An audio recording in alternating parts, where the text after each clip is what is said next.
وہ ایک پیر صاحب تھے، میں نام نہیں لیتا، وہ کہتے تھے یہ دولت بڑی بری چیز ہے، تو وہ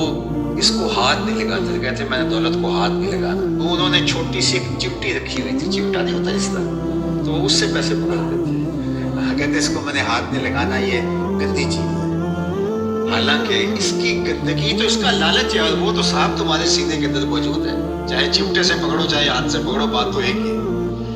لیکن اس پر بھی لوگ کہتے ہیں سبحان اللہ، وہ اس پر بھی خوش ہوتے ہیں کہ ہمارے پیر صاحب جو ہیں وہ دولت کو ہاتھ نہیں لگا رہے۔ تو یہاں تو لوگوں کا جب یہ ذہنی لیول ہوگا تو پھر ظاہر ہے یہ ڈرامے چلتے رہیں گے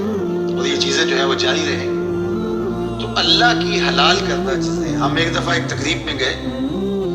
تو بعد میں کھانا لگا، تو صاحب خانہ نے اپنی بساط کے مطابق کھانا رکھا، تو ایک صاحب تھے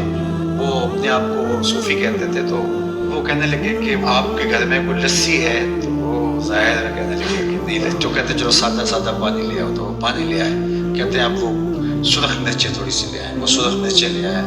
تو اس کے اندر گھول کر کے تو وہ روٹی کو ڈبو کے کھا رہے تھے۔ میرے ساتھ 3-4 طالب علم تھے، تو میں نے ان کو آنکھ سے اشارہ کیا کہ یہ چاہ رہے ہیں کہ پوچھیں کہ حضرت یہ کیا ہے، تو میں نے کہا آپ نے بھی نہیں پوچھنا، لیکن خود ہی پھر کچھ 5-7 منٹ کے بعد وہ میں اصل سبزیاں گوشت کچھ بھی نہیں کھاتا،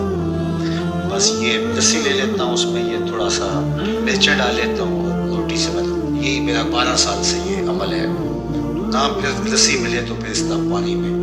تو وہ اس کے بعد وہ میرے تاثر لینا چاہ رہا تھا، میں نے کہا کہ میں تو اللہ کی ہر حلال شے کھا لیتا ہوں، میرے اللہ نے جو حلال کیا میں سب کھا لیتا ہوں، ان کی وہی آواز نکل گئی۔ تو یہ کس نے آپ کو حق دیا ہے کہ اللہ کی حلال کردہ چیزوں کو؟ اگر آپ کی طبیعت نہیں مانتی یا آپ کی قسمت ایسی سڑی ہے کہ طیب اور پاکیزہ کھانے سامنے موجود ہیں اور آپ نے جو ہے وہ مرچیں کھانی ہیں تو کھائیں،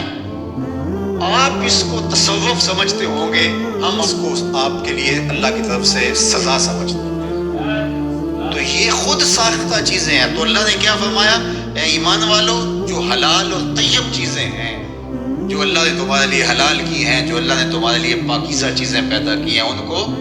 کھاؤ۔ اللہ اکبر۔ تو جس طرح شریعت اسلامیہ نے اس بات پر ممانعت کی ہے کہ کسی کو حق نہیں پہنچتا کہ اللہ کی حرام کردہ چیز کو حلال بنائے کسی ہیلے بہانے سے یا کسی طریقے سے، اسی طرح کسی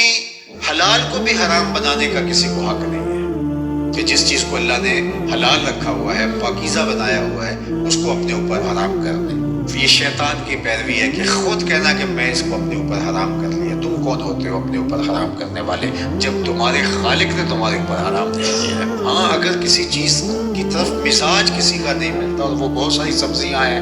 بعض کا ماں کو شام کو مسئلہ ہوتا ہے کھانا پکائیں تو میرا یہ بچہ یہ چیز نہیں کھاتا شوق سے، اور فلاں بچہ یہ نہیں کھاتا، تو وہ ایک الگ چیز ہے، وہ انسان کی رغبت طبعی کسی چیز کی طرف ہونا نہ ہونا، یہ کسی کا مزاج ہے، اور اس مزاج کے بارے میں کسی کو زور بھی نہیں دیا جا سکتا، لیکن اس کو حرمت کے درجے پہ لے آنا اور اس کو اس لیے استعمال نہ کرنا میں نے حرام کر رکھا ہے اپنے اوپر، تو یہ درست نہیں۔